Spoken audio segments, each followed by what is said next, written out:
You're listening to IRN, the Inception Radio Network, Chicago, Illinois.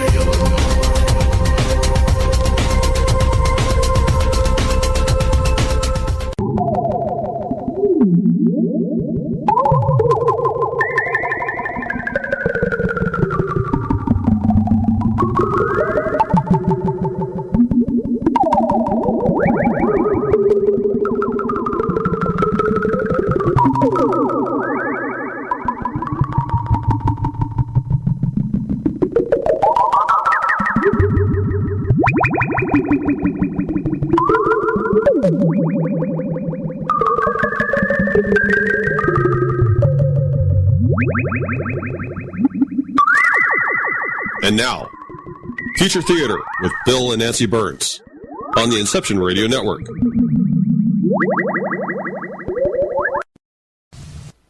Hi, everybody. Welcome to Future Theater tonight. It's Saturday night. I am your host, Bill Birnes. And I think I'm on video. I'm not sure the camera's on.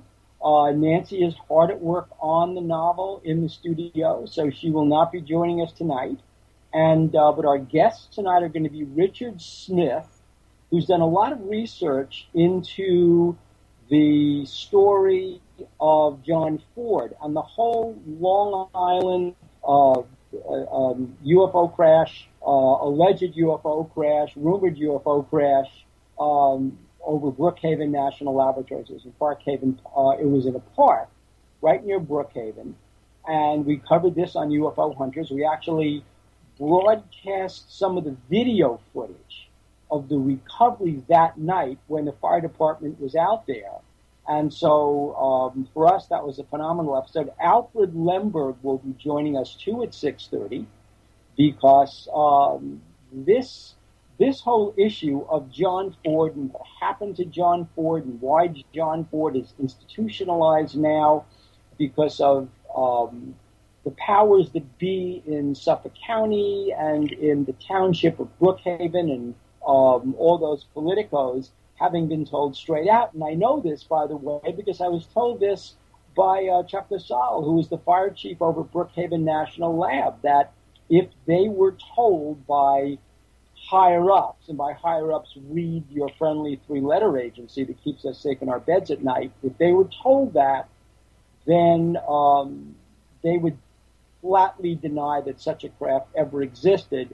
But when you talk to the witnesses out there, I got to tell you, when you talk to those witnesses, all the witnesses from that whole area around the park and around Brookhaven National Labs saw the fire trucks, saw the fire, saw all the hubbub, saw all the emergency squads. So we're going to be talking about that tonight. As I said, Nancy is out. She is working on this novel, which she's got to get in a couple of weeks, and she's working hard. And she set up this great little studio we have on the property. It's really a fabulous little studio.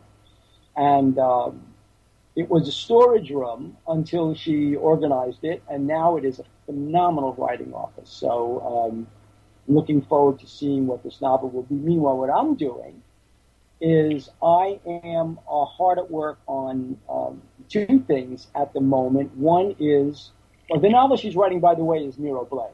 So this is the novel that is due in the month of September. It's the novel with George Norrie, and I think it'll be a big hit. That's my private view. Knowing how these things work, I think it's going to be a phenomenal hit, and I'm really excited about it.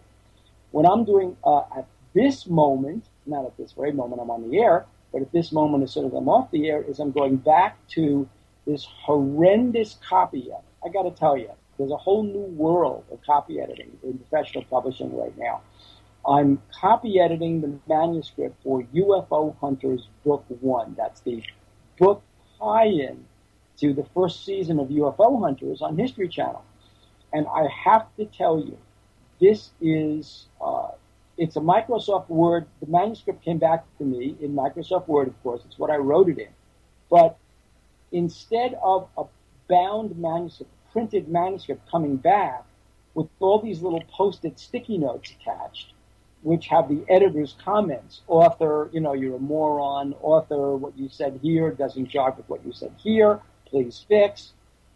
It's now done in a comments section in Word, which is a split screen. So what the copy editor does is she puts a footnote in, right, which Word does.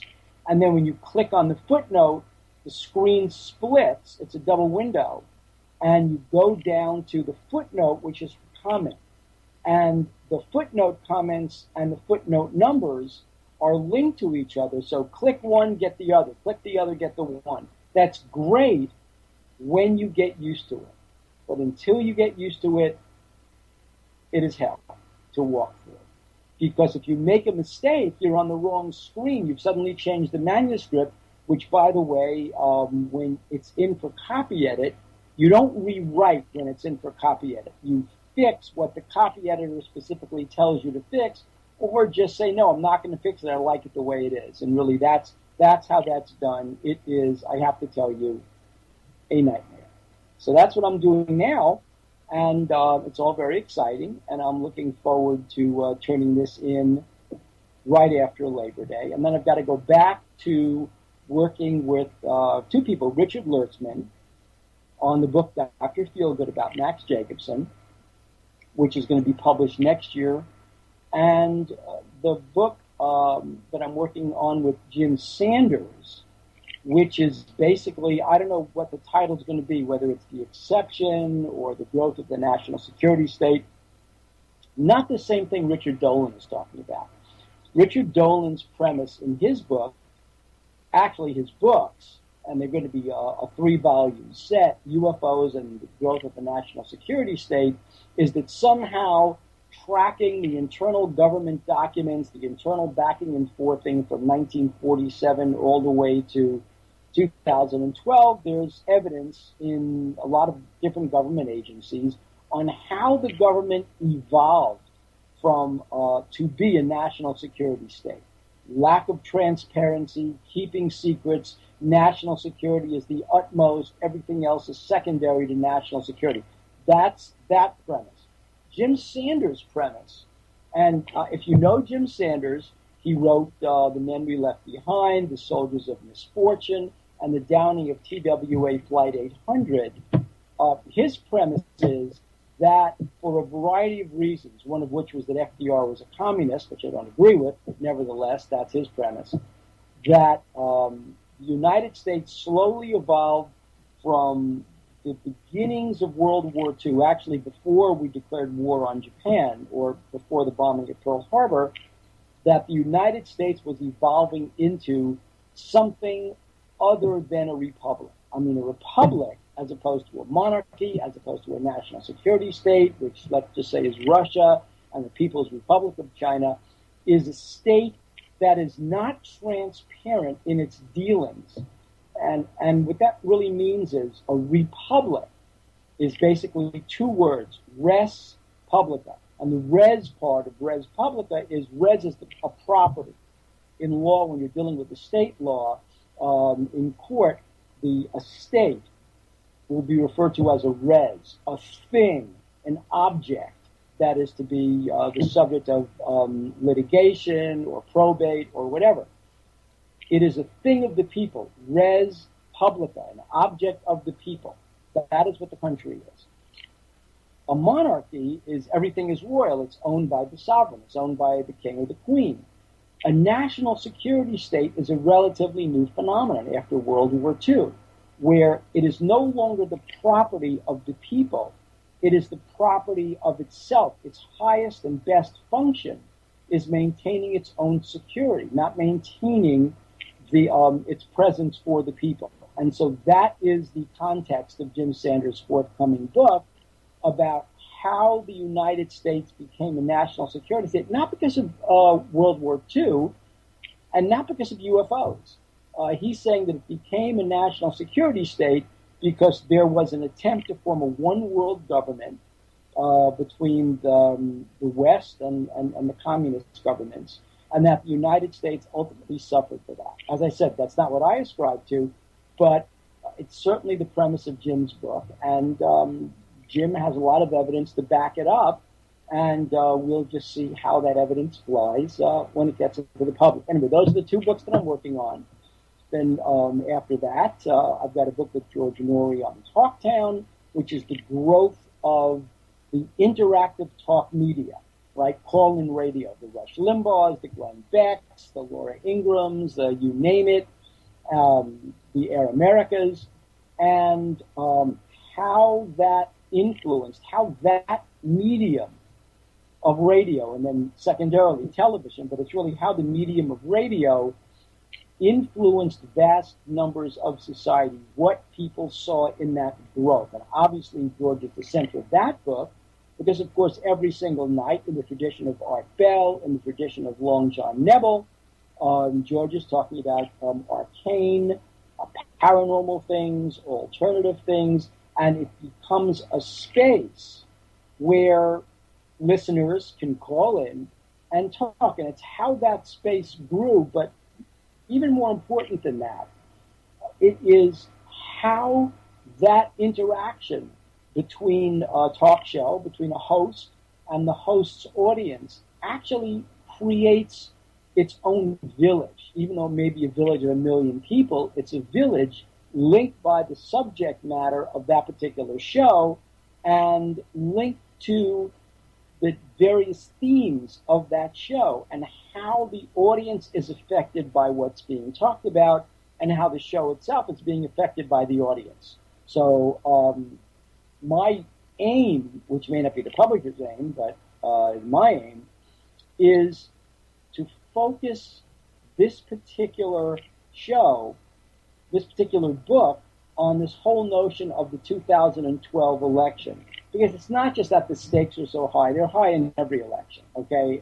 It's that I believe that there's a fundamental push, or at least in my political framework, push by the right, because they, I think, are aiming for an economic takeover for the wealthiest Americans, to reduce their taxes, to basically reduce the power of unions. And I am a union person. I was in the AFT and the NJEA. And reduce those powers, reduce a lot of the entitlements, because they believe that the entitlements are going to bankrupt America. I certainly don't, but they do. And, I mean, there are ways to fix the budget deficit without killing the entitlements. And so there's a fundamental discrepancy going on, a fundamental dichotomy. And so what I wanted this book to focus on were the issues of that dichotomy and how the issues of that dichotomy are brought to the fore in this kind of election cycle. What does it mean to have this much money involved in the election cycle? What is the Supreme Court decision regarding corporate donations and PACs, and it's the Citizens United decision? Has the Supreme Court become so politicized in America that it's no longer simply an objective court, but literally it is working for only one branch of government? It's only working for one political party, one political agenda. So actually that is that's where the point of the whole book, and that is what we're dealing with. So I keep on putting on my glasses because I want to see what time it is. I don't want to miss the 6:30 break when we call our guests. Anyway, that's what's up. And these are the books we're working on. And it's called Being Slammed. The other thing is that right now I am in a new television series, which this is not really a plug for me. It's like, what's up? You know, what's up, guy? I am in a new television series called Unsealed that is being shot, is being videoed via Skype. I don't think it's any secret to anybody that the whole budgets for reality television have dramatically changed. I mean, I'm not saying this in a negative way. I'm saying that that's the reality of reality television, that the budgets have changed. And that when you look at the kinds of reality television shows, they've begun to bifurcate. So on the one hand, what you have are the kind of Trailer Park Boys reality shows, okay? American Pickers, Storage Wars, Swamp People, The Girl with the Two Heads, various kinds of shows that really appeal to the same kind of audience that would go to see a freak show at a carnival, to put it really bluntly. One of us, right?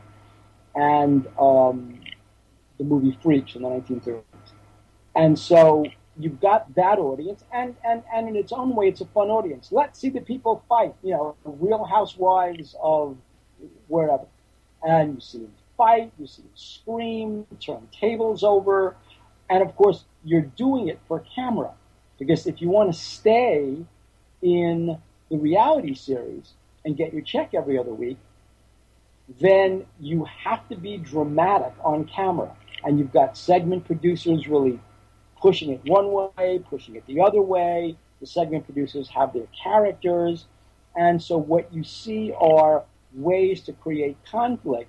What they called it on History Channel was that we wanted something more organic. Organic meant that Kevin Cook and I had to fight. Organic meant that Pat had to be the mediator between Kevin Cook and me to try and smooth things over.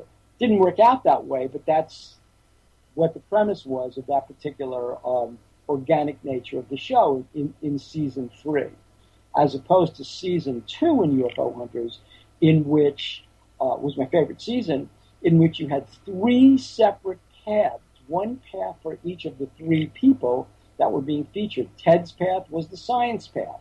He was putting together analyses of things. He was working with John Tyndall and Brick Price, the special effects producer.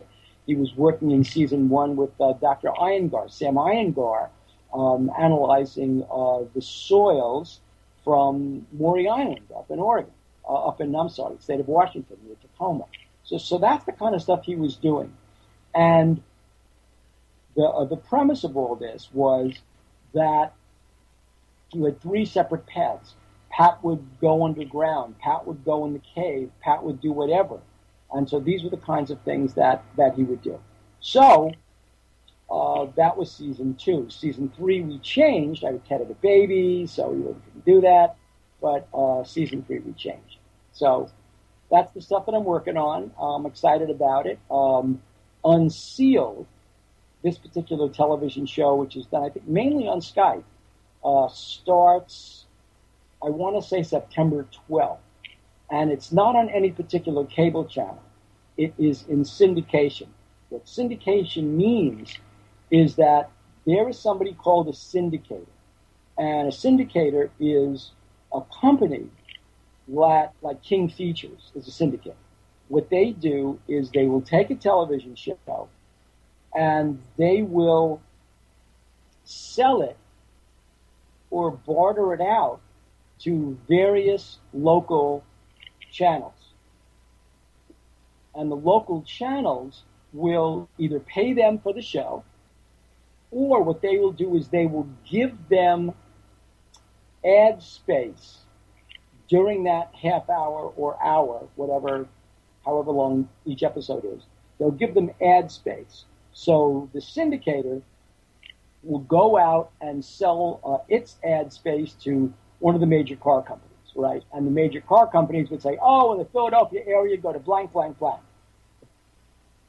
Then they will give the syndication company, who will pass it along to the local channel, X number of minutes in the show for local ads. So both entities make money. And that's how this thing runs. And so Unsealed will be in syndication. So for folks who want to see it, there are 2 Unsealed series. One is straight out UFOs, flat out, all UFOs, all the time, every episode. The other is total conspiracy. Everything from what is the blue planet, things like that, all the way to who shot John F. Kennedy, and is there such a thing as martial law? What is the Phoenix Rex? What is it, Rex 82? What is that FEMA? What is that FEMA program? Can FEMA come in?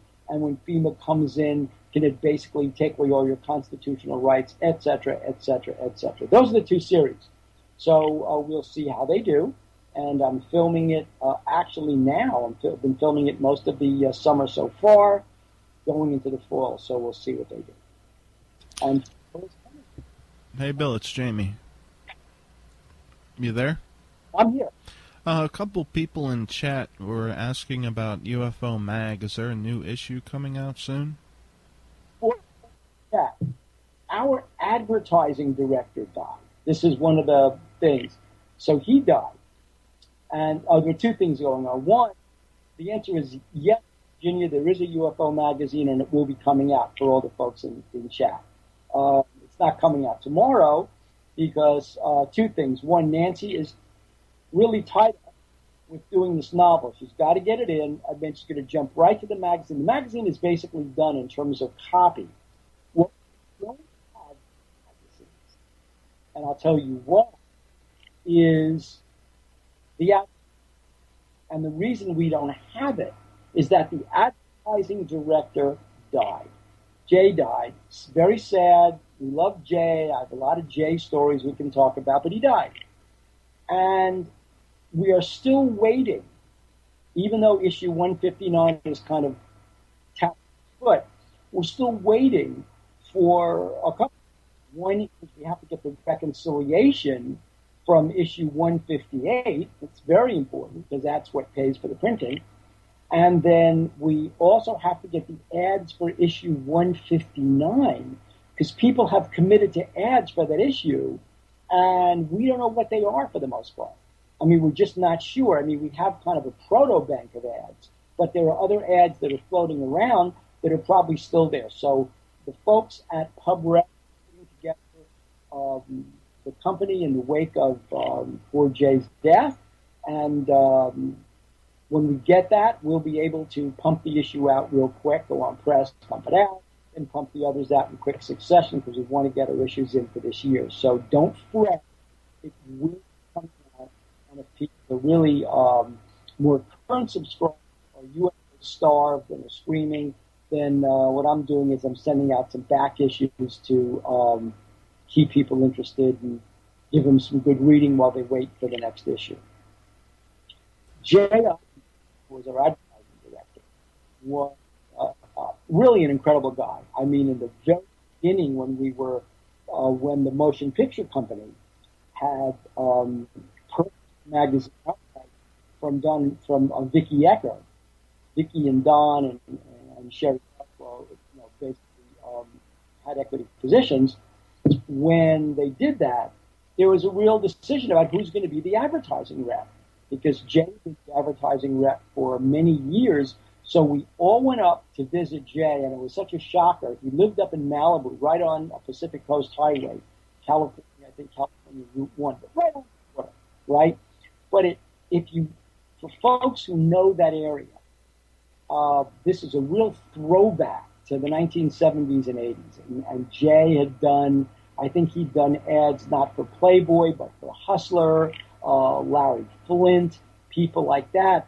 And kind of that house with the heavy nap carpet and like the stuffed lions and tiger throats around the doors was really kind of, you walked into, this would have been in 1998, you walked into a time warp back in the 1970s.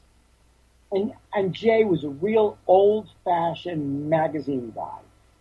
He knew how to get on a phone. He knew how to talk to an advertiser.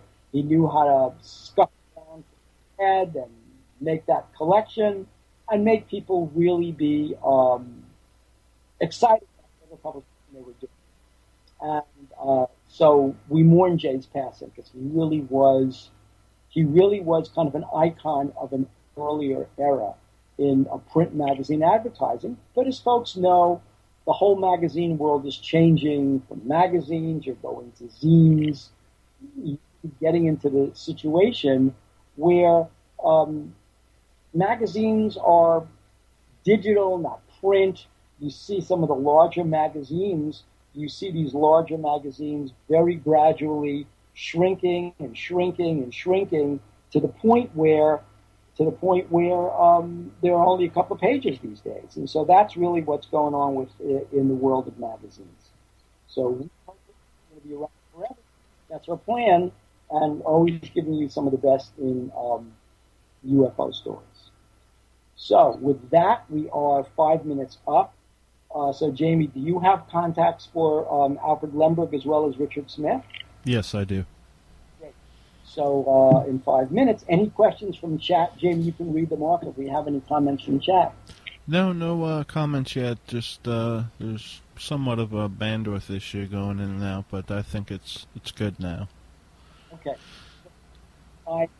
Again, that if you're waiting for your magazine, it will come. Hey, I'll tell you what we'll do if we can do it. For anybody, try and get you some material out from this new novel. I'll try and get you some stuff out from UFO Hunters, maybe your first chapter, get that out to you in emails and things like that. So this would be next month. So you'll have some reading while you're waiting for the next issue of UFO Magazine, which I promise you will indeed come. So I'm also really engrossed in, I've been doing some publishing consulting for a couple of companies on some books I wanted, setting up publishing companies. So that's all popping, and that's all fascinating. Oh, today's news, for those of you who have not gotten the pop-ups on your smartphones or your computers, is that Neil Armstrong died at age 82, right? The first human being. In our world, he was probably not the first entity. Certainly the first public human being, official human being to walk on the moon was Neil Armstrong, and his family announced today that Neil Armstrong died at age 82. He had been sick. He'd been back and forth. He'd been in a hospital, and he died of complications. So rest in peace, Neil Armstrong. He was an American hero, an astronaut hero from the Apollo space program, the first human being to set foot on the moon. That's his footprint there on the lunar soil. And we mourn Neil Armstrong's passing as well. NBC News jumped the gun when they got the message that Neil Armstrong had died.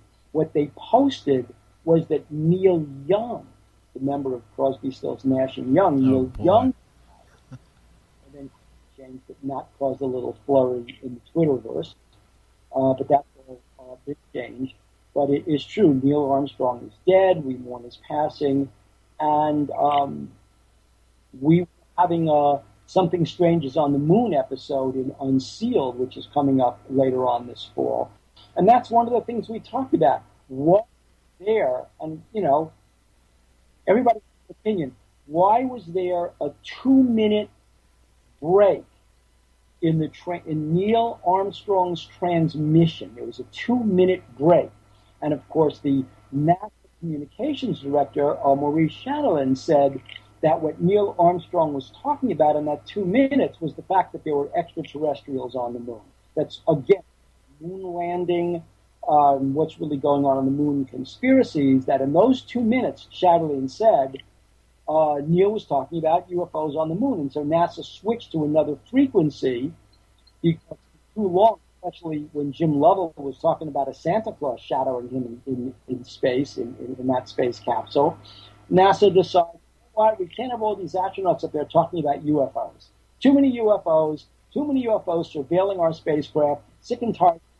Let's have another frequency where they can talk about UFOs and nobody will know about it. And that's what NASA did. And so in those 2 minutes, Neil switched to another frequency, according to Maurice Chatelain. And in those 2 minutes, Neil was talking about someone else was on the moon before us. And of course, anybody who's listened to the Marty Stubbs video about the hidden NASA transmissions, Marty Stubbs did a good job on this, knows that there is a whole history, a whole apocryphal history, so to speak, because it's not official, of NASA transmissions about UFOs, and that's going to be one of the episodes in Unsealed that's coming up fall, and it's going to run right through the end of the year. Where are we now in time? I will now see it at 6:29. Yep, it's about time. You could turn the camera off if you want. It's probably using bandwidth we don't need. And you want me to pull Al and Richard in? The camera's now off. So if you're looking at my bald head... You ready to pull him in? Pull him in. Let's All right, go. I'll pull Al in right now. Let's get him on, and then I'll pull Richard in. And that means I can sit back in the chair. And I'd be here. All right. Well, let me call Richard. Now, Jamie is going to be calling Richard, and we will have our conversation about John Ford. What happened in Suffolk County, Long Island? Hello? Hello? Hi, Richard. Thanks for joining us. You're live on Future Theater. I'm Bill Birnes. Good to meet you there. Thank you very much for joining us. Alfred's with us, and we're going to have a little three-way here on John. And then Alfred can pop in with questions. Richard, could I begin by... Now, you're out on Long Island. Could I begin by asking you what interest in the John Ford? I'm having a little bit of problem there. It's breaking up on me. Would you like to call me on my other phone number? It might have a clearer connection. I don't think it's your problem there, John. Bill, could you ask that question again, please? Sure. John, what was it? I'm sorry. Richard, what was it that first got you interested in the John Ford case? Oh, definitely. I'll be happy to answer that. I originally come from Long Island, like you mentioned before, and I had lived there most of my life. I lived for about a year in Pennsylvania by Philly, and then for the past about 4 or 5 years or so, I've been living in Albuquerque, New Mexico. So I'm way out here in the Southwest on the opposite end of the spectrum, but I still kept, a lot of ties with former affiliations back east, specifically Long Island in New York, and Suffolk County and Nassau County and so forth. Well, at the time that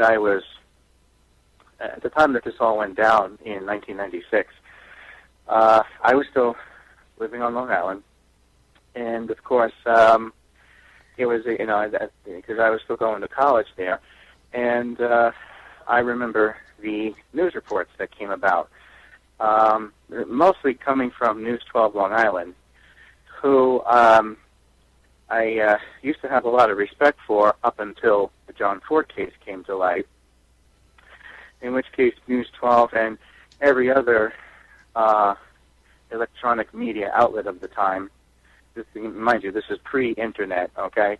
So the News 12 and Channel 4 News and the rest of the networks, they all basically went to bed with this astounding, amazing, horrific, bizarre, and pretty much asinine story about a man by the name of John Ford who was attempting to kill or assassinate Suffolk County politicians by putting radium into their toothpaste and other such things. Well, just the mere thought of imagining someone trying to do that was laughable. But here were these imbeciles taking it seriously. Now, lo and behold, what hit me at the time was I already knew John Ford. So this didn't make any sense at all because I had met him on a couple of occasions through LUFON. I had previously, for a short period of time, had been a member of LUFON through another person named Brian Levins, who was a former mentor of mine. And so, I knew who the people were involved here, and none of it made any sense. My mother and father were always into the paranormal and UFOs. They looked at this and they knew there was nothing about it that made any sense. There was something sinister going on here. And I ended up getting the background dirt on it from Peter Moon from Skybooks Publishing, who was close friends with both John Ford and another mutual friend by the name of Preston Nichols at the time, who was also pretty much involved with this. Now, it seemed at the time that it was so ludicrous that this was all going to get cleared up with no problem.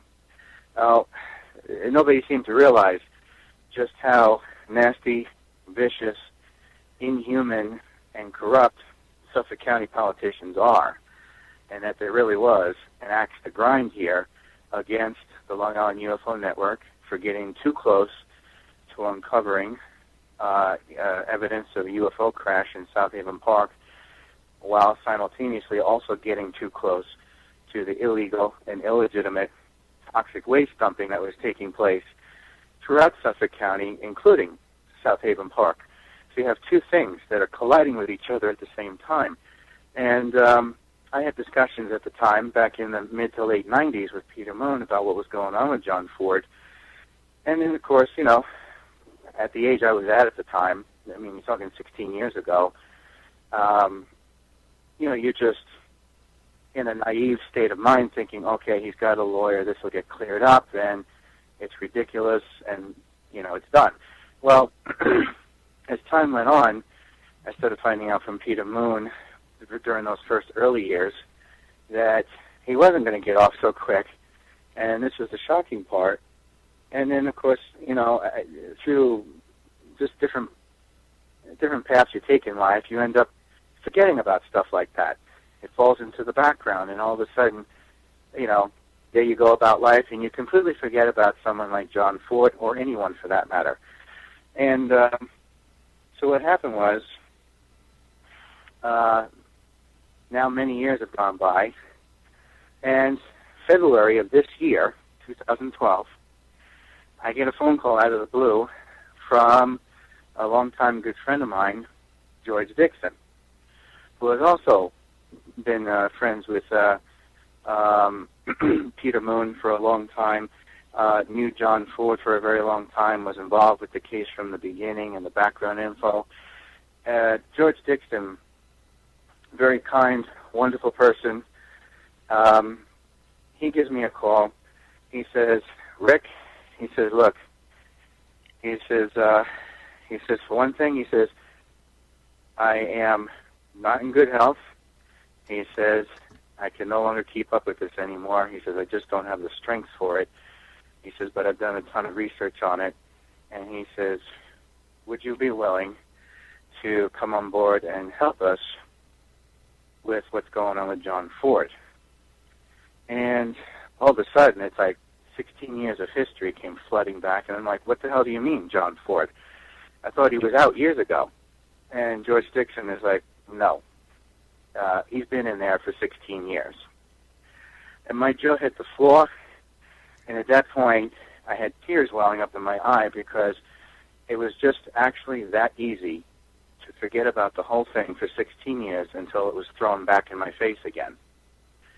And I couldn't believe that this guy had been in there for 16 years. Now, there were several reasons why George Dixon had come to me this year. One I already named. He was getting old.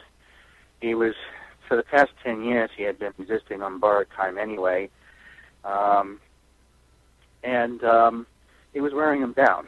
And he was very saddened by the fact that after all this time, nothing had been done to get him out of there. And so he says, look, he says, Rick, he says, I've been watching you for many years. He says, I've been following you. And he says, I've seen the way you've grown. He says, I've seen the way you've progressed and the things you've accomplished. He says, I feel like, he says, you are in a key position that none of us were in back in the 90s to take this whole thing over and go after it full frontal force and take no prisoners. And so I started talking to him about it, and he started telling me everything that was going on for the past 16 years. And then I started getting more and more pissed off as he was explaining it to me, because I realized that essentially nothing had been done in the last 16 years other than what they attempted to do 16 years ago and failed. And it wasn't through lack of effort. It was just simply because the Internet did not exist in the mid-'90s. Okay? I mean, it wasn't until 1996 that the term e-commerce actually started being bandied about as a household term. So he knew that I had this whole social media arsenal at my disposal to basically wipe the floor up with anybody. And I said, okay. I said, let me take a look at this and see what I can do. And I took all the materials that he had emailed to me, started printing out news articles left and right, which Alfred Lemberg knows. He sees it right on the John Ford page I have. And right off the bat, I realized the first thing that's necessary is we got to set up a central headquarters online for everybody around the world to share in this, okay? This wasn't going to be some little mom-and-pop word-of-mouth thing anymore, and it wasn't just going to be secluded to the enclave of Suffolk County anymore either. Now we were going to put it on the map worldwide. So I went back to Peter Moon and George Dixon, and I said, look, this is what we're doing. I said, we are going to create the John Ford Initiative from scratch. And I said, it's going to commemorate the original John Ford committee that existed back in the 90s. I said, but it's going to go to the nth degree, well beyond that. And that's when I started putting together the whole online headquarters, which anybody can find at ufoteacher.com/John Ford. Everything you could ever want to know about it is posted there in an easy-to-browse, concise, organized manner. I've gotten high kudos from everyone because they had never seen something like that done before for something like this that is 16 years old. And I started going to town with it. Set up a petition for it called to Help Free John Ford Now, tell New York to end illegal imprisonment of U.S. citizens in psychiatric centers, because that's where he's stuck right now. And everybody came out of the woodwork on this. There's over 100 signatures on there already, and it's growing by more and more.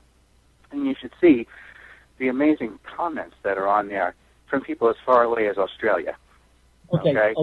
Richard, let me break in because I want to ask you two questions. Could you and Alfred together figure out who's going to tell the story, but why don't you background us on how John Ford wound up in such trouble regarding this story of the crash in South Haven Park? Okay, there. Yes. It was only a year before they targeted him in this way. So it was in August of 1995 when the news reports started coming from LUFON's Long Island UFO Network's press releases about a couple of different UFO crashes, and they started researching it for several months. Okay, and so that year they released a press release when they had solid enough evidence about UFO crash that took place in South Haven Park. Unfortunately, what that did was it stirred up a hornet's nest of political corruption that was not expected. Even though people who live in Suffolk County, New York, know what it's all about, the point is, by John Ford, very honest man, very down to earth, very loyal to family and friends, very good-hearted person, loves dogs, those are his favorite pets, loves animals in general, would go out of his way for anybody, and he was very much a stickler for sticking to the letter of the law and never going out of bounds. And in doing so, he knew what his rights were, and he kept pushing the issue of why no one would talk about the South Haven Park crash and the evidence supporting that it was a foreign alien craft that had crashed there. When I say no one, I mean the firefighters that were involved, they had their families threatened that if they opened their mouth at all, that there would be repercussions against their families. The Suffolk County Police, acting like a bunch of thugs and goombas, would threaten John Ford and go after him when all he was doing was trying to hand out leaflets and press releases about anyone who might be able to come forward and talk about the UFO crash itself. Let me break in and ask, what evidence did John Ford find to actually validate what he said was a crash of a UFO? What was the evidence? Okay. The evidence that they had there, and I just finished doing an interview with him today, which I just posted online for everybody to listen to as well, and I do recommend everybody go listen to that. And of course, I've over the past few months, I've been through a ton of paperwork about things here. The evidence they collected, him and the other researchers involved, were that there was the film footage that came out of it that I think was from after talking with him, I believe he said it was handed off to him by the intelligence agency, of which he claims to have a long-standing relationship with. Okay, and as far as the court case coming up in September, there is someone from the intelligence agency who will be testifying on his behalf, and that's going to be September 23rd. But as far as the crash goes, in the South Haven Park, there were pieces of foreign material that people were coming across, and eyewitness accounts on Sunrise Parkway, which is right by South Haven Park, where a cigar-shaped craft was spiraling out of control right across the parkway and then went on a downward slant and crashed, and then they saw the explosion. There were immediately after that, there were the military within the military, so to speak, the black helicopters that horned in on that section of Suffolk County and cut off segments of Sunrise Highway, east and west, and the roads, subordinate roads, north and south, so that no one could get in or out. There was the fact that the firemen were called in to handle this, and the cover story was that, there was some kind of strange fire going on. Okay, they wouldn't really say what they were doing there. There were the body bags that were brought in that were the size of children, not exactly the size of a 6-foot adult, and being carried out there. By the time anybody could get in there to see where supposedly a crash fell, there seemed to be like a giant crash spot, a giant mound, trees being cut off at a certain point that couldn't be explained. Okay, so there's a ton of history there that the researchers tend to explain a lot better than I can, even with all the material that I've read. But after looking at, go ahead. I'm sorry. Video footage that you're talking about, was that the video footage of the recovery of something, fire safety personnel wrapping something up in some kind of a foil, some kind of a metallic wrap? Yes. It was the metallic wrap that they had, that certain eyewitness accounts saw them taking out. And mind you, this is stuff that leaks out mostly from firefighters who are talking on the QT but really can't talk on camera. Okay? I mean, if you ever want to know the truth about a UFO crash, you go talk to the firemen. You don't talk to the police. And they'll be the first ones to talk about it off camera. But as soon as you put them on camera, they clam up right away because their families come under attack. Well,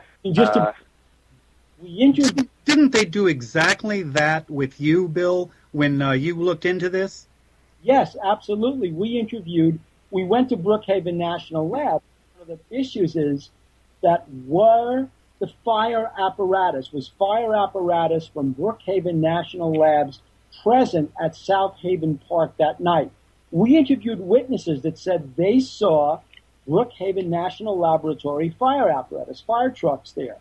When we went to Brookhaven and we spoke to the Chief Chuck LaSalle, he said no, they never rolled that night, and he showed us the official log, which supposedly tracks equipment. And the fact is, there is no mention in the log of rolling out. We asked about, well, would you roll on a case like this?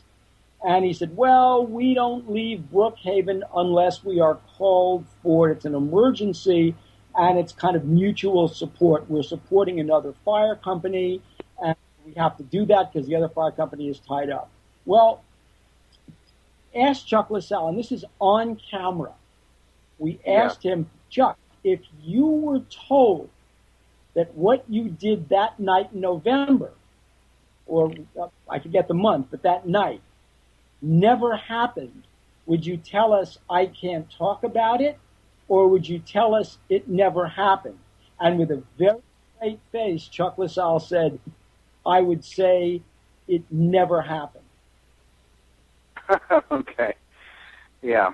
Yeah, so basically, I guess then what we have is in November of 1992, a very well-known UFO flap happens over South Haven Park. A UFO crashes. There are many witnesses. There are many power outages.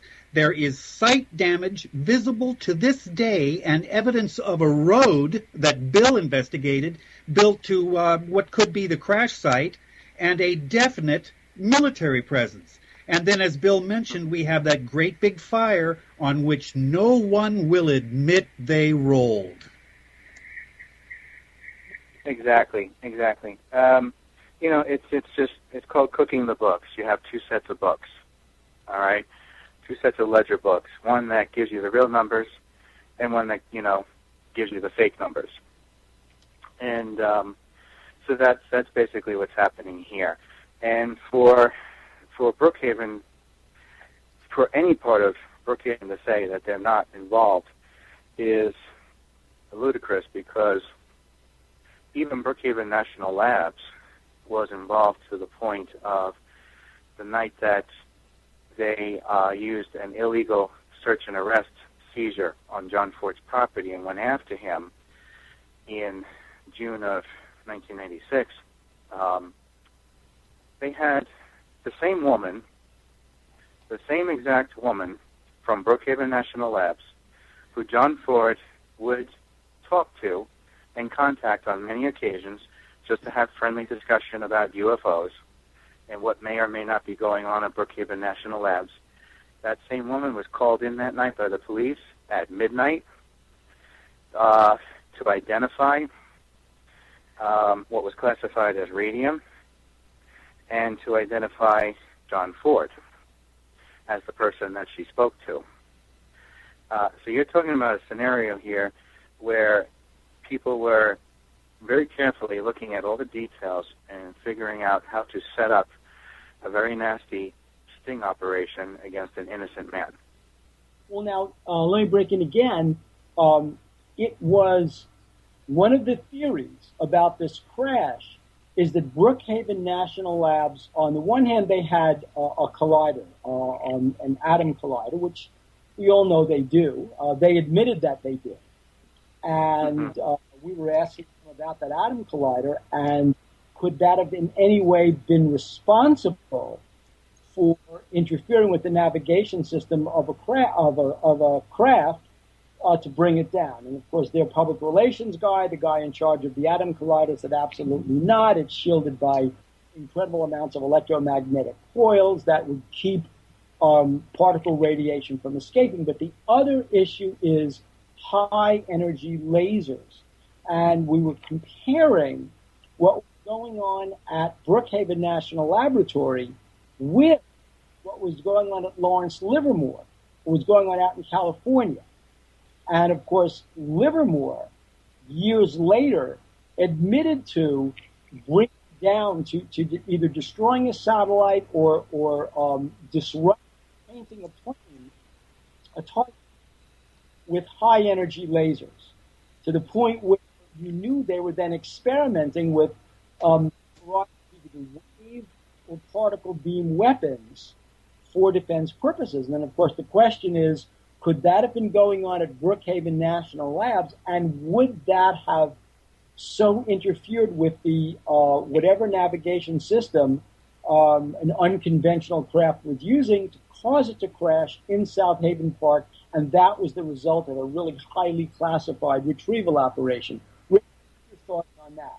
Well, you know, quickly, all the usual suspects are there for that contention, but mixed up in the middle of every bit of this is poor John Ford, who you would think, based on the fact just how many people and how much government and how much society is arrayed against him and, persecuting him in this manner, and you'd think, man, the fellow must be guilty. He's got that much against him. But the fact of the matter is that the man retired from the justice system as a court officer.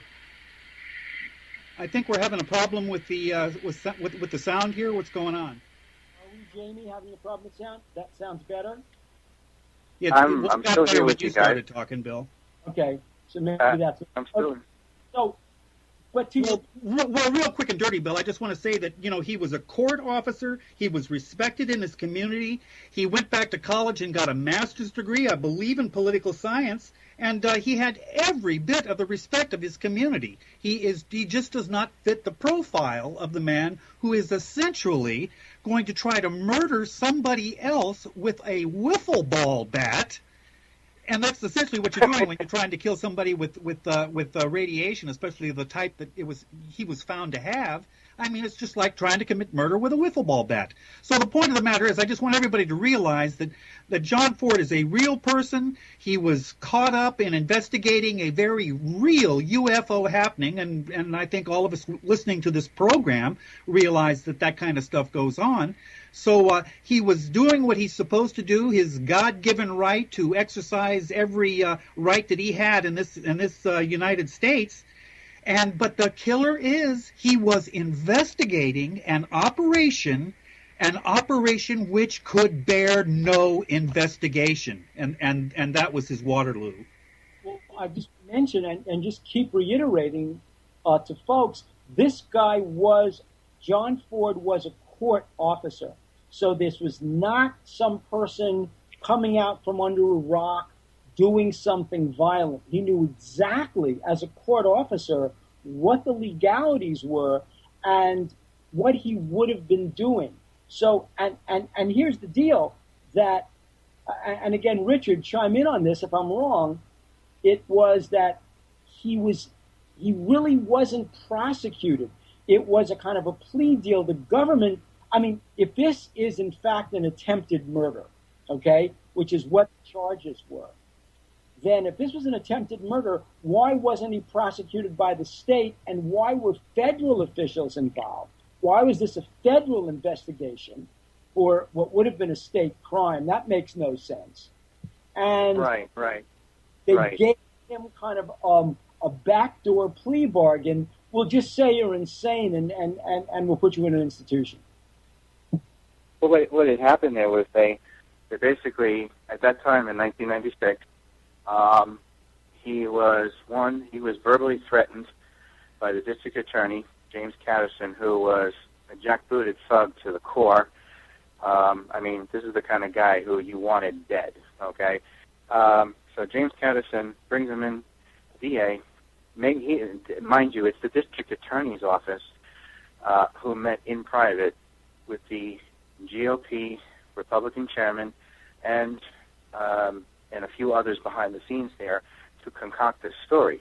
And it's District Attorney Catterson who gets out there in front of the news media and starts pushing this BS about poisoning people's toothpaste with radium, and everybody bought into it because nobody bothered to do their homework. Then there was the I have to interrupt, Richard, and remind you that Detective Robert Morrell of the Suffolk County Police went on record with the media that John Ford was a criminal mastermind. You remember that? Yes. Yeah, so they're criminal masterminds, right? And then they march him into a courtroom with a judge that must have already been bought and paid for. The judge takes one look at him, says, "We are labeling you insane. We're not even giving you a court hearing. You are going to the psychiatric ward, and that's it." And there was nothing more to be said about it.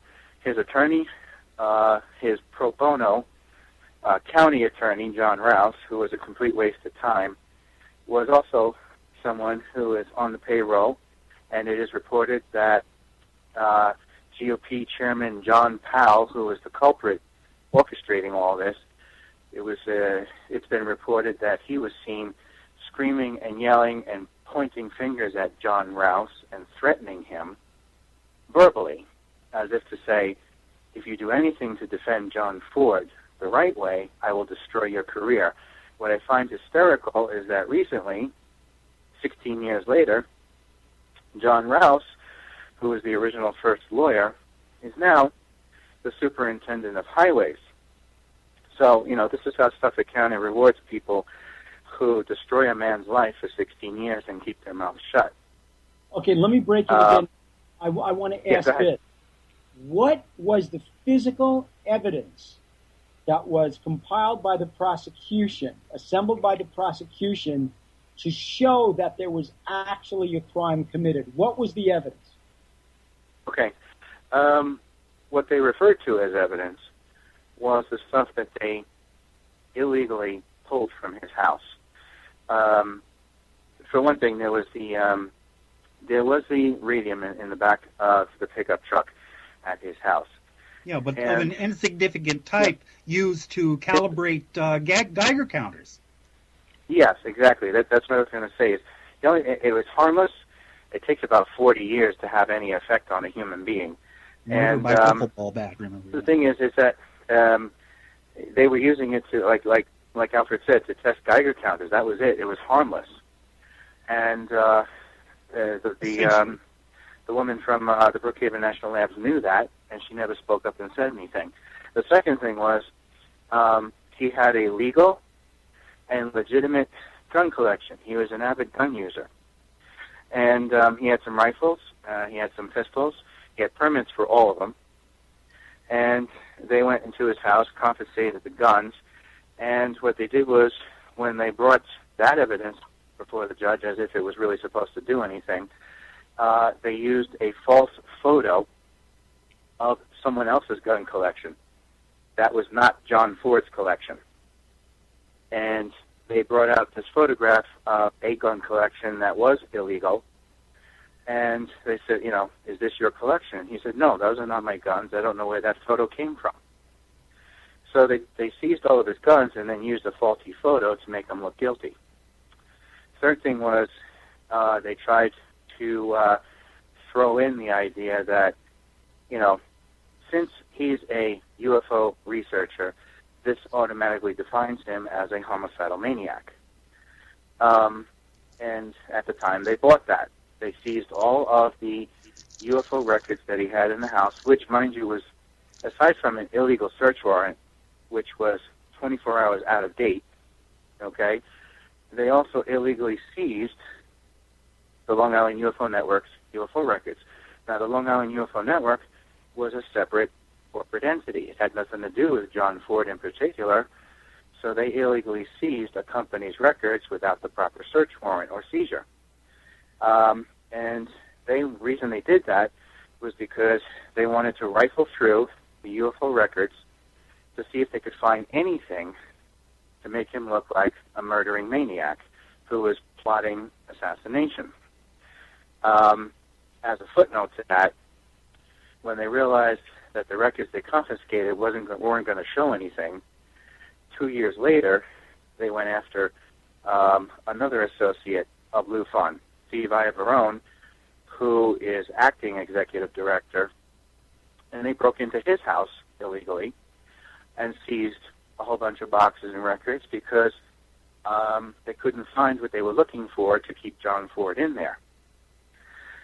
So they were trying to argue that because he's a UFO nut, that this is what makes him dangerous to society as a killer.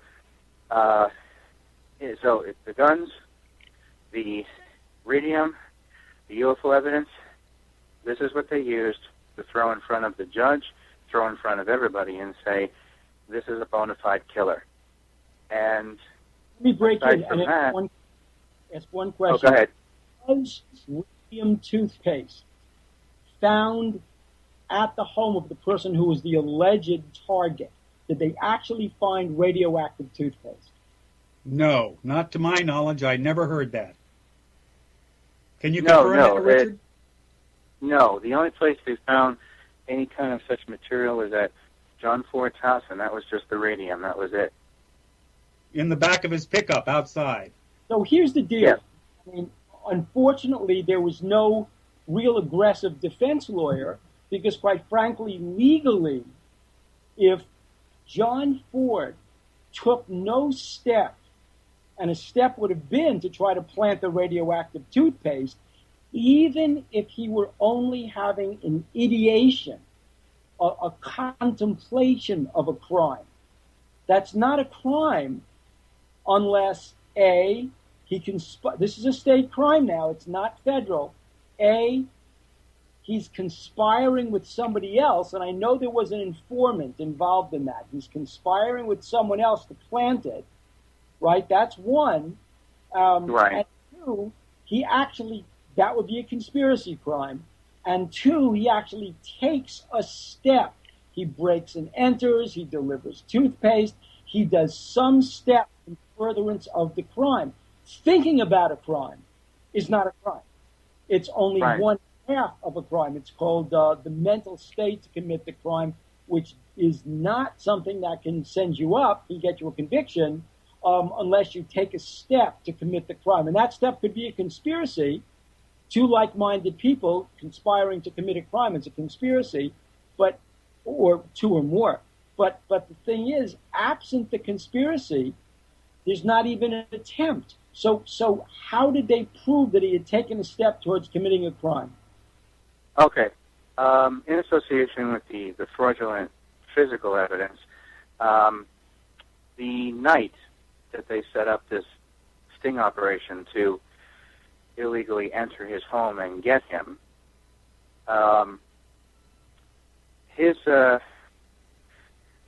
the problem is that I feel that there's a couple of friends of his who have a questionable background, and herein lies the problem of where you draw the line in the sand.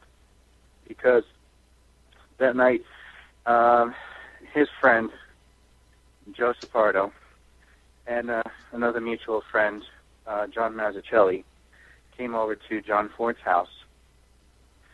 And, they were watching an episode of The X-Files at the time. And the radium was there in the truck, and they were going to go out and test the Geiger counters. And John Mazzucchelli, who had befriended John a few months before, after John Ford's mother had passed away, he brought over another associate who wanted to join, quote-unquote, join LUFON. And that person's name was Kevin Cooch, or Kevin Koch, spelled K-O-C-H. Kevin Cooch pretended to be interested, along with John Mazzucchelli, in becoming a member of LUFON. And from what I understand, supposedly John Mazzucchelli didn't know any better, didn't realize that Kevin Cooch was an undercover cop, an informant, not even a real cop, just an informant being used by the Suffolk County Police with a wiretap on him to go into John Ford's house and try and steer the conversation in any way, shape, or manner that could sound like evidence of intent to kill, intent to assassinate, whatever. So, now mind you, anyone living in Suffolk County would have had this kind of conversation jokingly, and this is exactly what happened.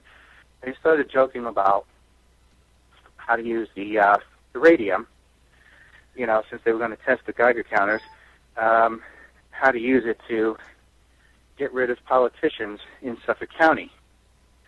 And they were all laughing about it. I would have laughed too if I had, at that time living on Long Island, and because it was a pretty bad time to be in Suffolk County. So Kevin Cooch is there in the conversation, steering it in such a way to get John Ford to say certain things. Now, the tape ended up being garbled. The original taping, no one can understand what the hell anybody is saying. I listened to it myself. However, what the Suffolk County Police did was they took that garbled tape, refined it, remanufactured it 28 times over, 28 times, to create fraudulent phrases and fraudulent sentences that sounds like John Ford is saying, yeah, let's go kill him. And that's where the final nail was in the coffin. Did John Ford, it was my understanding, he agreed to be committed, voluntary commitment. True or false? I've asked John Ford that, and he said yes at that time. But remember, he was drunk to the hilt at that point because they wanted him to say anything. Okay? They did not want him getting into a court of law, so they drugged him up. They told him what to say. He stood before, and I've had this verified with the other people I've interviewed, one of them being Joel Shapiro, a fellow court officer who worked with him and actually took care of him while he was sitting there in a holding cell waiting sentencing, okay?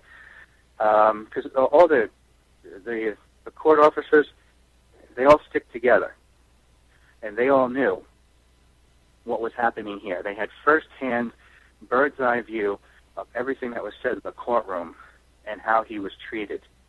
And after interviewing Joel Shapiro, he told me flat out, he says, it was awful. It was like a goddamn lynch mob was set up for him to walk right into, drugged up to the hilt, so that he would say anything that he was programmed to say. And so they basically buried him alive. So I guess my question again would be,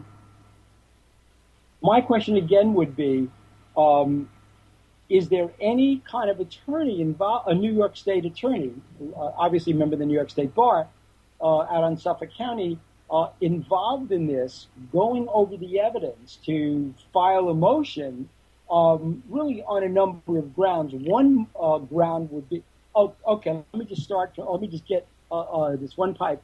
Was there any psychiatric evaluation of John Ford? In the beginning, there was, and of course, that psychiatric evaluation came directly from the Mid-Hudson Forensic Psychiatric Center, which happens to be in cahoots with Suffolk County, conveniently so. So, of course,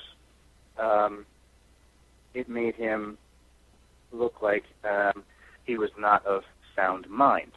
But, of course, how are you going to be of sound mind if you're drugged up?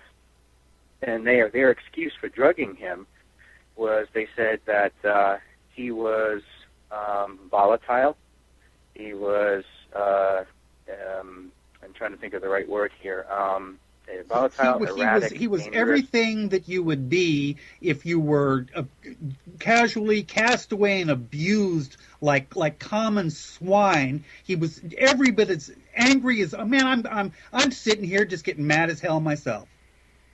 Yeah, it's they tried to. Now, the court officers like Joel Shapiro said no, none of that's true at all. He was a model citizen the whole time. He was very calm, but they'd had to put me in a dog cage. Right, and but they used it as an excuse to drug him. Now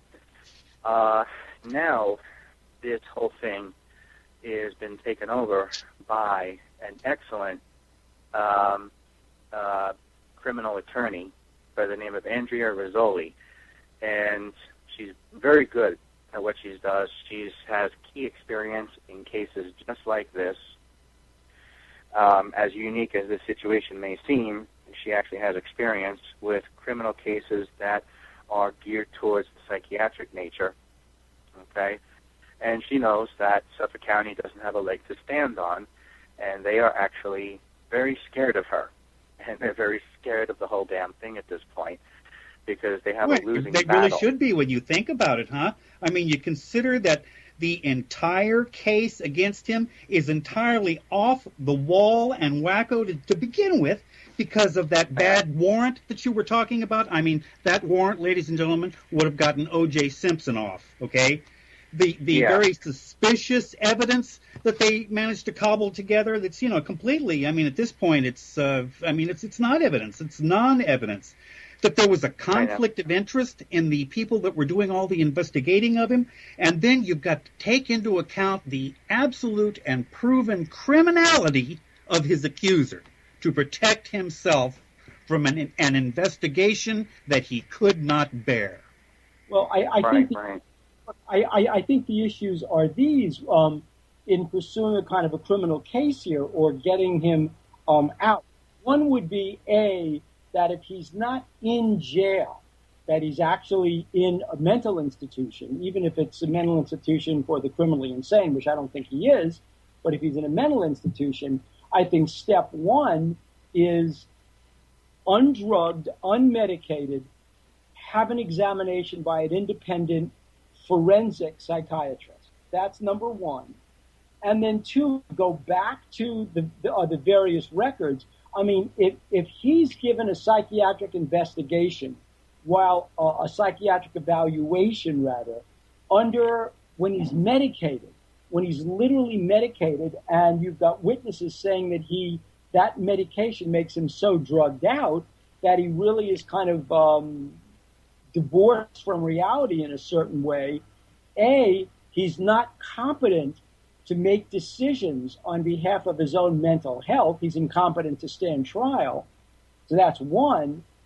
And then B, he's certainly incompetent to confine himself voluntarily to a mental institution if he's being told he's mentally ill and has no independent corroboration from his own doctor. Bill, I listened to John Ford on Richard's radio program today for an entire hour, and he sounded completely sane to me. Well, are people getting to see John Ford? Say that again? Is he accessible to the public in person? Can you visit him in the institution? Yeah, you can. Now, he is in a psychiatric ward for the criminally insane, so I don't know how. In all the times I've had the chance to talk with him, and all the times that his friends have had a chance to visit him, because they do have visiting hours there, I don't know how in the last 16 years that he's been able to keep a sane mind in there, being surrounded by the rest of the psychotic, nut jobs that do belong there. I would have gone bonkers after, just a few months. He's been in there for 16 years, surrounded by that. And you can just imagine that was done on purpose to try and throw fuel on the fire and say, oh, look, he's crazy. Well, who the hell wouldn't be after 16 years of being surrounded by a bunch of assholes that you were never supposed to be associated with in the first place? What type of treatment is he receiving in that institution, if any? What they do is this. Every 2 years, the psychiatric panel for that particular psychiatric ward, it's almost like a prisoner, being put up for parole. They put him before a panel, and they do an analysis of him, and guaranteed every time, every 2 years for the last 16 years, it has been denied because supposedly there's conversation going on between Suffolk County government and the administration of the psychiatric ward, in New Hampton, New York. They've been keeping him in there on purpose and trying to find any way they can to make him look bad. Recently, they went after him because he's allowed to order, a couple books to read. One of them, one in 16 years, happens to be a UFO book he ordered. Well, you would think the shit had just hit the fan, okay? Because they came out of the woodwork after him, had a special psychiatric session with him. His counselor met with him, and they were like, Mr. Ford, why are you getting this UFO book? And he says, you do know you're not supposed to be reading UFO books. You're not allowed to. Mind you, this was after the recent May 2nd hearing in court, in which the judge shot it all down and said he's not insane just because he believes in UFOs. Okay, there's nothing wrong with him reading UFO books or researching UFOs, because that's the excuse they were trying to use to keep him in there. And so after the May 2nd hearing, he went after 16 years and ordered one UFO book to read. They went after him like you would not believe, and tried to scare the hell out of him, and made him think that if he didn't stop reading UFO books, this was going to work against him, against his credibility. They were going to use that to label him as nuts and insane. And John Ford just turned around and said, you know what? Fuck you. Okay? Because the judge is on my side. The judge said, I'm allowed to read this book. I've ordered one book in 16 years, and now all of a sudden you're making a big fuss out of it.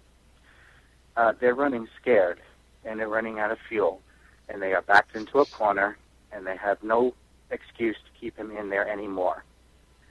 And that's why all this fuss is being done. As far as psychiatric evaluations go, Andrea Rizzoli is doing her own. Right. She has her own psychiatric evaluation that she is trying to get scheduled for him. For her side of it, they've already, Suffolk County, they've already done their psychiatric evaluation, and you already know exactly what they're going to say. But hers is going to come out on the other side of it, and they're also terrified of that because they know it's going to be a legitimate, professional psychiatric evaluation that's going to prove his innocence. What was the diagnosis? I mean, obviously he was diagnosed mentally ill, which was why he was confined in the first place. Is there a diagnosis on record? And the judge's ruling that he's not crazy and can certainly order a UFO book, is that on the record? Is that part of the court documents? Yes. The May 2nd hearing, it couldn't come to me in time before today's interview. I was hoping to get my hands on it, but recently, close friends of his, John Marafino and his wife, who have known John Ford's family for eons, they went to visit him recently to see him, as they do religiously, and John Ford gave them the only photocopy he has of the entire court session that took place back in May. And he asked the Marafinos to bring it home and make a copy of it and get a copy to me and also to Peter Moon. So I'm going to be getting my hands on a copy of that, and I don't know what form they're going to send it to me in, but if it's possible for me to make a copy of it, I can definitely get one out to you and Alfred as well, so you guys can read it as well. That'd be great. I mean, what we would do is we would scan it, digitize it, and really get it up on the web for folks to see that a sitting judge has ruled. Because this is a classic case. It's going to get Alfred madder in hell again, but this is a classic case where an interest or a belief in something otherworldly. I'm not saying that UFOs, what planet they're coming from, it's paranoid, it's schizophrenic. What I'm saying is that a belief that something happened that can't be explained away means that you are insane to the point of being institutionalized. Yeah, and dangerously so. Right. I mean, right. You can't read a book because reading that particular book, whatever that book is, will somehow fuel your own insanity, your own delusion. And so really this is, in one way, as bad as the case is, as bad as the situation is, as unfair as it is for John Ford, this is also one of these classic cases where if you have an interest in UFOs that you're pursuing, that somehow makes you insane enough to be committed. Yes, and you know what?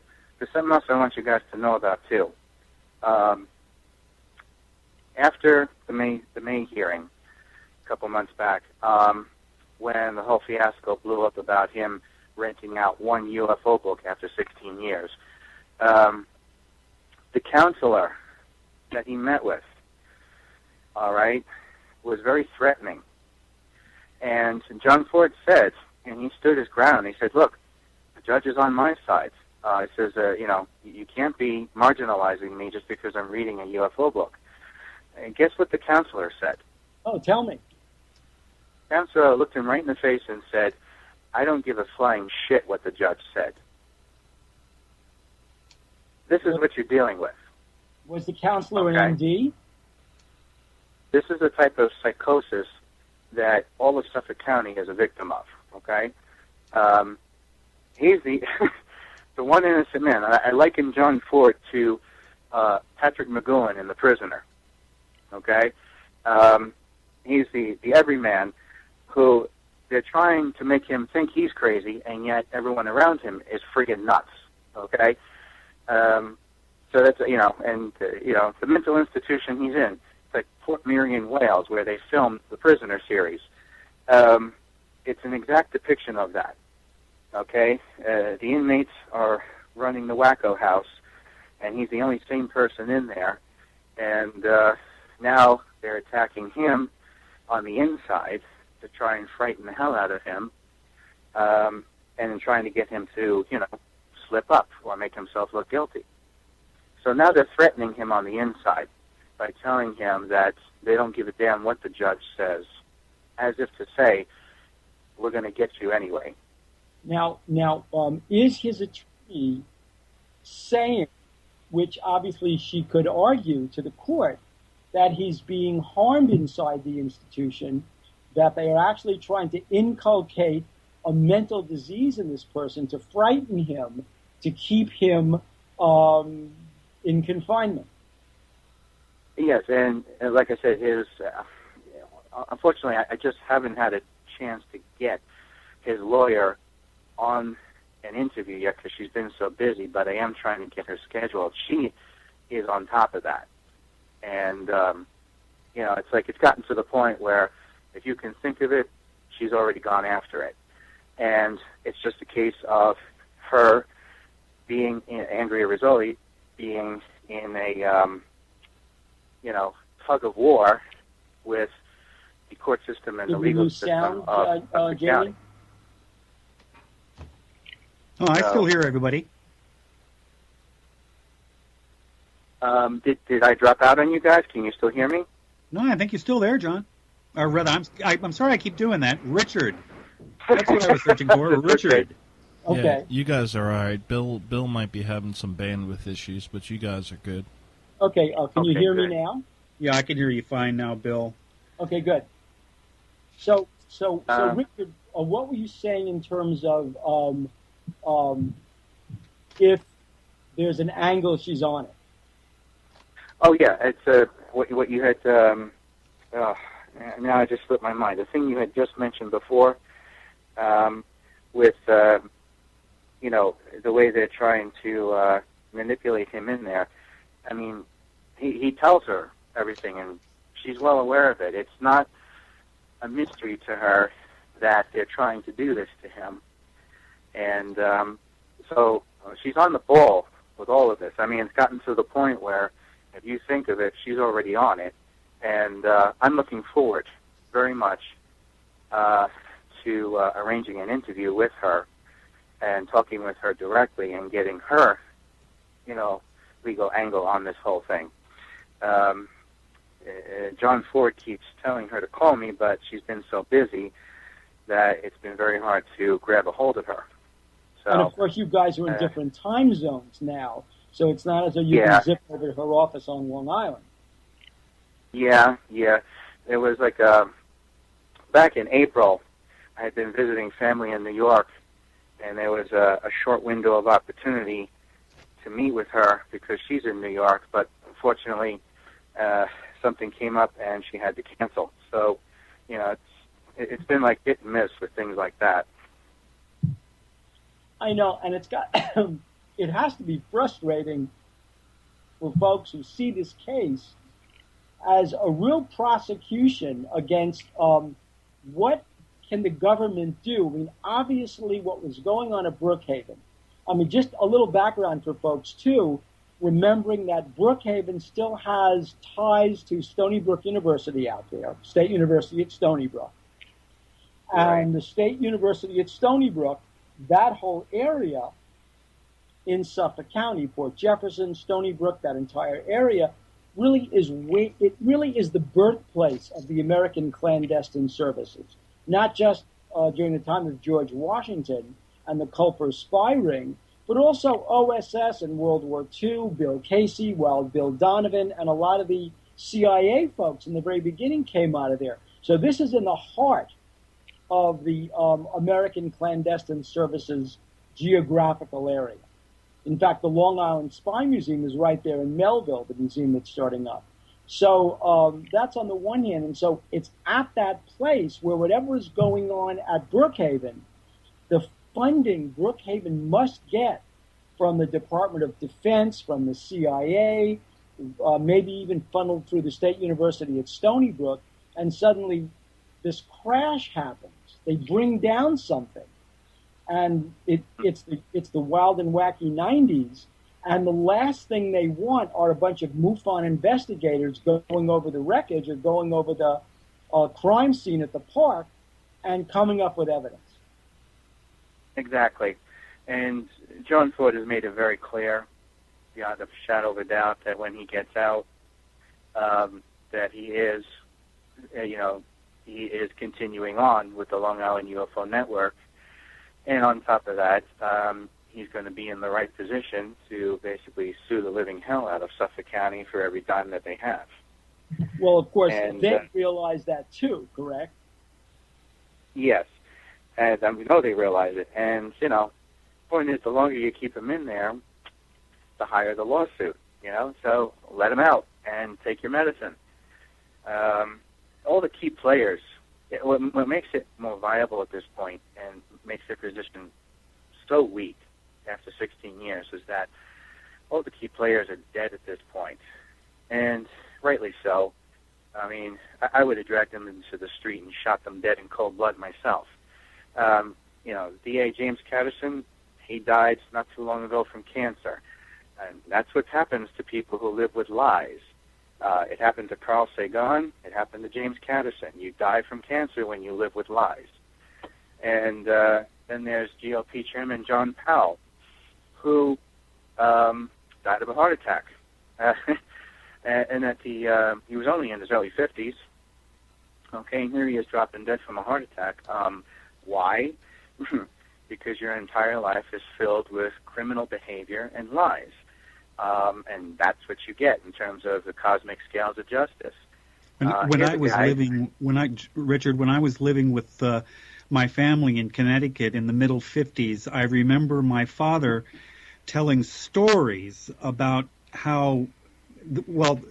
telling stories of the legend of corruption across the bay there in Suffolk County, New York. He said it was just unbelievable what they were into there. Probably not just the most corrupt county in the state, the most corrupt county in the country. And here's poor John Ford, the true David in this situation against this huge and this nasty Goliath. It boggles the mind. Well, I mean, and it isn't just Suffolk County per se. It's both counties on Long Island, Nassau and Suffolk, because the Republican administration in Nassau County, and I remember when I lived out in Suffolk County, because I lived out on Shelter Island, I remember the Nassau County detective who broke the corruption ring out in Nassau County. He was a real estate agent out in Suffolk County. He was retired, telling me the story of that county government was so corrupt that everybody had to pay the county executive 1% of everything they made. It was the 1% solution. So this guy was making money hand over fist through graft for every single patronage office he dispensed. Oh, wow. Wow. That's amazing. I'm trying to think of his name, and I can't remember it right now. But, I mean, it was a really incredible story.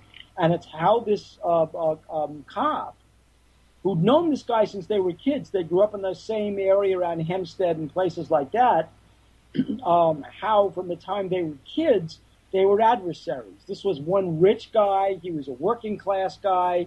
And, you know, and as irony would have it, he became the detective who busted this guy. But Suffolk County was just as bad in terms of corruption and payoffs and patronage and bribes and things like that, because it was a county where, A, it's very wealthy.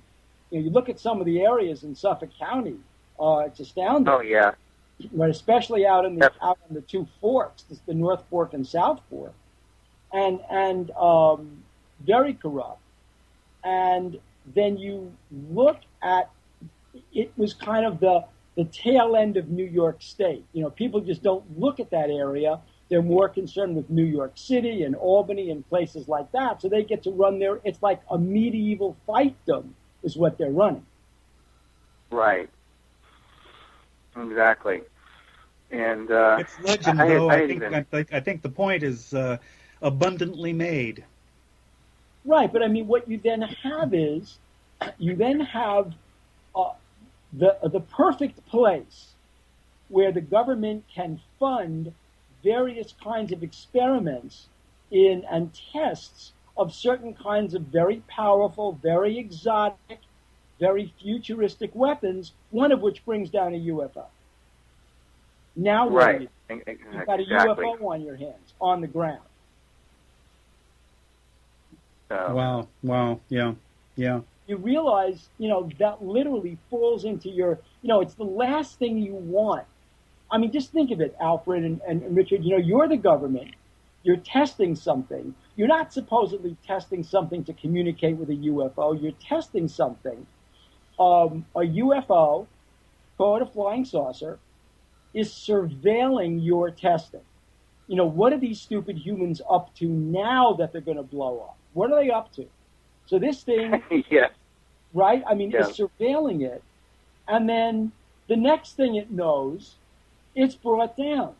Now you've got the worst thing you could possibly have. A UFO crash right in your own bailiwick with all these people on Long Island. And no offense to Long Islanders, because I am one, okay? Grew up on Long Island. No offense to Long Islanders, with big mouths. Right? And you exactly. are 90 minutes out of you are 90 minutes out of New York City, and you've got New York City a network television looking over your shoulder. Now what are you going to do? I mean, that's one of the issues that they're faced with. And then along comes this guy John Ford, who literally might just have something in his teeth, especially the video of that recovery. I've seen that video. It is very, very, from the point of view of, was there anything happening at South Haven Park? If that video is of South Haven Park, it's very incriminating. Mm-hmm. I know. Now, if anybody wants to read about the further details of the evidence supporting the UFO crash at South Haven Park, they can definitely go to, you know, the website I have set up at ufoteacher.com/John Ford and take a look at the articles that I have linked there. They can download them, read them. There's website links there. There's a whole bunch of organized information there. Anybody can educate themselves on the background info. Now, tell us the website again. I think I talked over you. Oh, that's okay. It's ufoteacher.com/John Ford. Okay, and we will link that up to our website. So Alfred, from your perspective, this is the astounding thing, is that unless I'm mischaracterizing you, you're looking at this thing from many different angles at the same time. On the one hand, you have a very legitimate, very valid and legitimate premise for a UFO investigation. That's first of all. You've got physical evidence on the ground that something took place. And I was there. We saw the road. We saw where the trees were destroyed. And even though we were there after 10 years, you could still see some of the evidence. Ivorone told us that he was there in the days afterwards, and there were park workers making repairs to the park, which they had closed. It was closed to the public, and they were making repairs. Then you've got the eyewitnesses who say, yeah, the power went out that night. We called Lilco, Long Island Lighting Company. We called Lilco, and they were saying, oh, no, there's no power outage, and these people are driving around the streets seeing Lilco trucks repairing power lines. So you've got Lilco saying nothing's wrong, and then you've got the trucks out there making repairs. So who's lying to whom? Then you've got this very compelling video, the eyewitness accounts, and then you have people saying, we were driving along Sunrise Highway. Sunrise Highway, folks, is a highway running along the southern fork of Long Island. Once you go to Riverhead and you just veer south, you wind up on this long highway from Riverhead all the way out to Montauk Point. That's called Sunrise Highway. And it runs through a whole bunch of towns, Stony Brook, Brookhaven, they're all towns on that highway. Yeah, and everybody can be reminded, too, Bill, about all the way out there on the east end is Montauk, where all that other additionally twitchy stuff occurs. Right, the Montauk Boys, the Preston Nichols, Al Bielek, again, Peter Moon writing about that and publishing books on that. So there's the whole issue of Montauk. And that's all government stuff, Alfred. That's the whole point. You're not talking about just private land. You're talking about under Montauk, underground, is this incredibly, it's old. It's not as though it's modern, stuff out of a Spielberg movie. This is older stuff, but what are all those power lines? What are all those cables? What are all those breaker boxes doing underground at Montauk? So you have all of that. It supposedly was a facility for people who were taken there, right? Young boys, the Montauk boys. Swerdloff talks about it too, Steve Swerdloff. So you've got all that. And then the eyewitnesses who say they not only experienced the power blackout, but saw the Brookhaven fire trucks on the road that night, where the chief of the Brookhaven Fire Department is denying they were ever there. So somebody's not telling the truth. Exactly. And it does have a lot to do with the unofficial military presence that was there in black trucks, black jeeps, black helicopters. Okay, that presence was there as well, and there's any number of eyewitnesses who can tell you that, because there were any number of people being detoured. I mean, this whole thing came down right during rush hour when everybody's coming home from work. Exactly. Okay. Exactly. It's right at rush hour. You have an abundance of people on any of the main highways, Southern State Parkway, Northern State Parkway, Sunrise Highway, okay? And now all of a sudden they're setting up these emergency detours. Well, there's going to be a lot of people who saw exactly what went down. And these are the people that started coming out of the woodwork and started talking about it. And I think that's what also scared the living crap out of the Suffolk County officials, because people started talking about it, and the collusion that existed between the UFO crash, the toxic waste dumping, and the shenanigans around the the Pine Barrens fires that engulfed a huge part of Long Island at the time, that required fire companies from as far away as upstate New York to come down and help out with putting out this mysterious fire. And it was suspected. I mean, when I say mysterious, I'm talking about the type of reports where, because I was on Long Island at the time that this was happening, and of course you got all the imbeciles lined up there, Governor Pataki and the three different Mayor Giuliani, and then the two Suffolk County executives from Nassau and Suffolk. They're all, having a little powwow there, and the mystery of the fire, the firemen just couldn't get it to go out. They put it out in one spot, and it would appear in the other. And once again, in terms of a highway, it reached a certain edge of the highway, and the reports that came back from that was that the fire was literally leaping through the air to the other side of the highway. And that indicates something of a very abnormal and foreign nature that was taking place there. It was also suspected by John Ford himself that extra fires were set to inflame the issue, no pun intended, to try and camouflage another UFO crash, which would have attributed to the mysterious characteristics of the fire in the first place.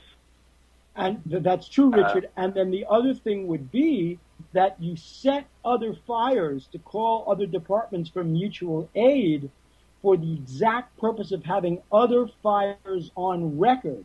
Because when we spoke to the various rescue squads, the EMT squads that always roll with the fire company, you would hear from EMT squads, oh, we didn't go to Brookhaven Park, we went elsewhere. And so, I mean, if you're trying to cover something up, the best way to cover something up is cover it with itself.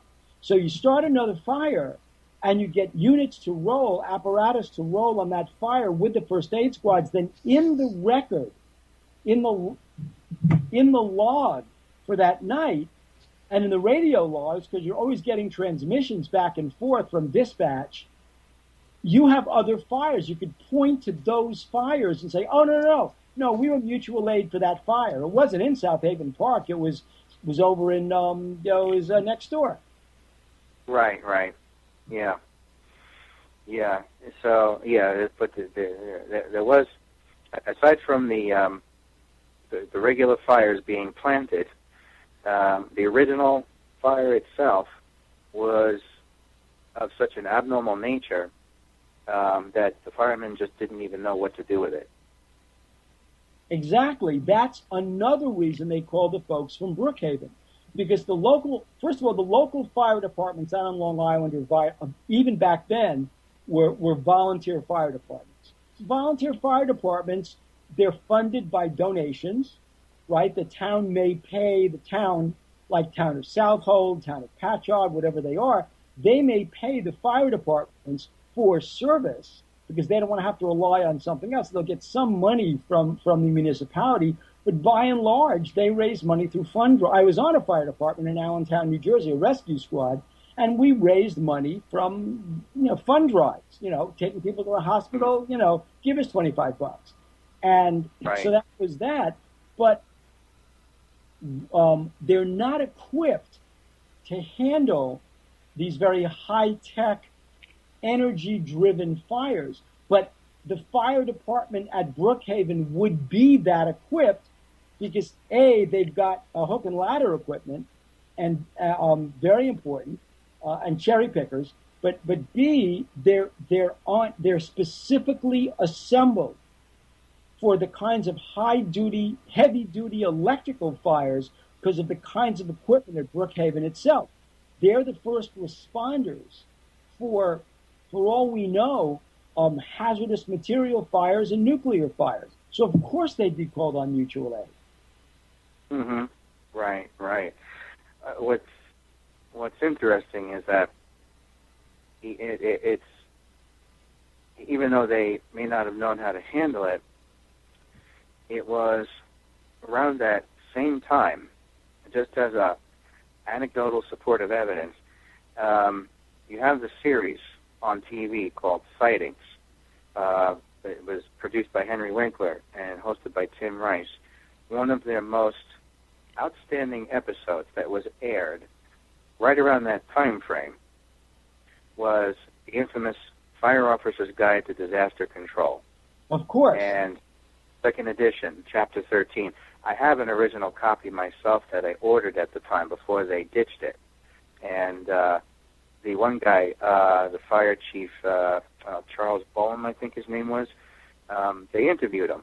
And they asked him, why would you put that in there as chapter 13, enemy attack and the UFO threat? And he says, because it's a reality.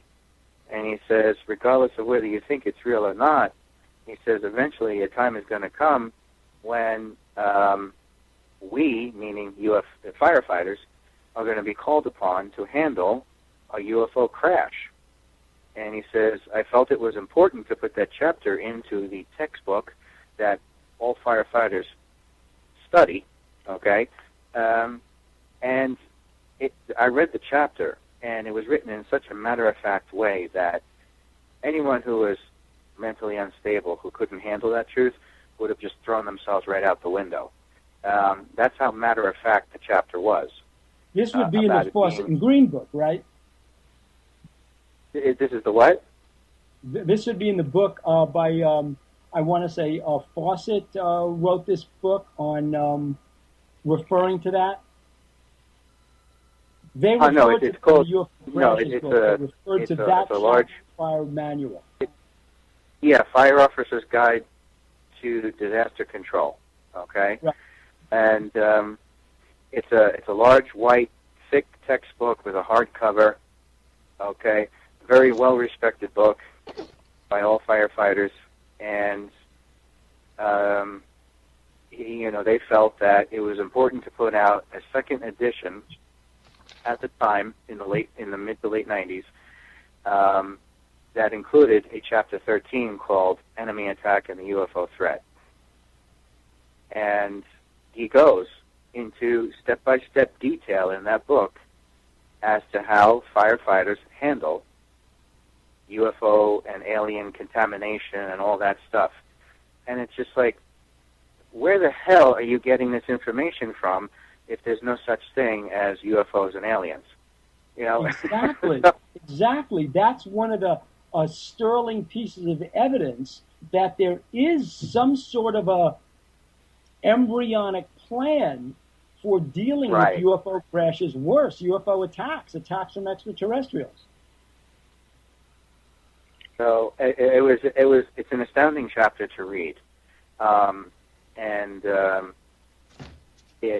they said their excuse for writing it was, he says, look, you saw what happened when Orson Welles did the broadcast of War of the Worlds. You saw how people reacted to that. He says, what if that was to happen today? He says, we would be the front line of handling this to avoid public panic and radiation contamination and all that. And so, there's another bogus justification, huh, Bill? What?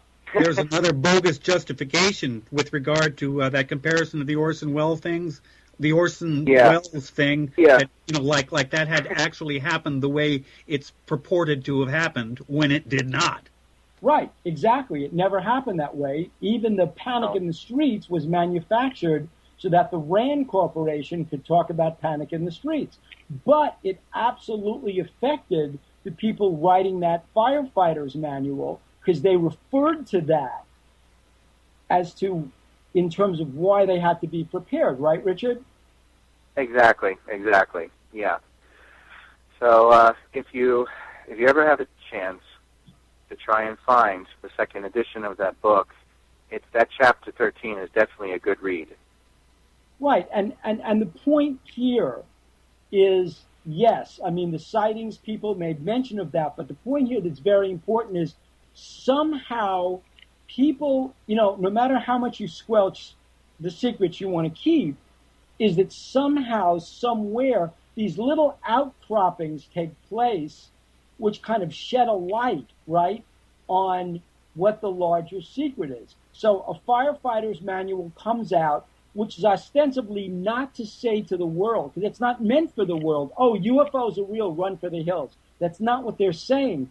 It is, if you are a first responder and there is a crash of a UFO, here are the kinds of things you have to think about, because if there is a crash of a UFO, you will be the first responder before people know what actually came down.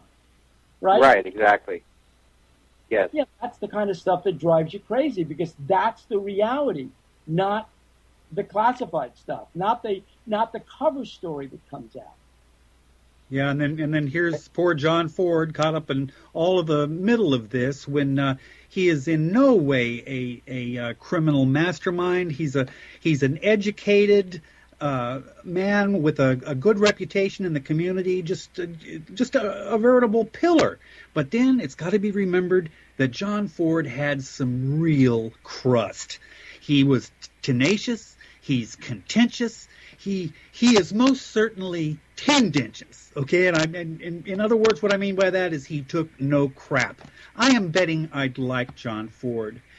And folks and listeners, please take into account that just one last thing here, that you know, in addition to everything else that he was, brave and educated and everything else, you know, John Ford may have been crazy. And let's all take a deep breath. But let me tell you, folks, if he was crazy, he was the good kind of crazy. He was benignly and efficaciously crazy. So I really think that you can take any concern about him being crazy just entirely out of the question. Besides, being benignly crazy is not remotely against the law, even in 2012. Okay? That's right. That's basically right. I mean, you are free, under law, you are free to be as nutty as you want to, as long as you are not a danger to others or to yourself in such a way that constitutes a danger to others. So John Ford, who I don't think is insane, who basically was medicated into a state of incompetence by the court and by officialdom, is now rotting away in a mental institution for the criminally insane, and we hope that his new attorney can convince the court to get him out. Folks, it is 7:57. Fringe Radio is coming up, so we've got to say goodnight for this week. We'll be back next week. So thank you, Alfred. Thank you, Richard Smith. Thank you for talking about John Ford. We all want John Ford to get another day in court. To everybody from the banks of Primrose Creek in beautiful downtown village of Solebury, Pennsylvania, on a warm summer night, but fall is in the air. Have a wonderful Sunday. This is your host, Bill Birnes. I will see you next week.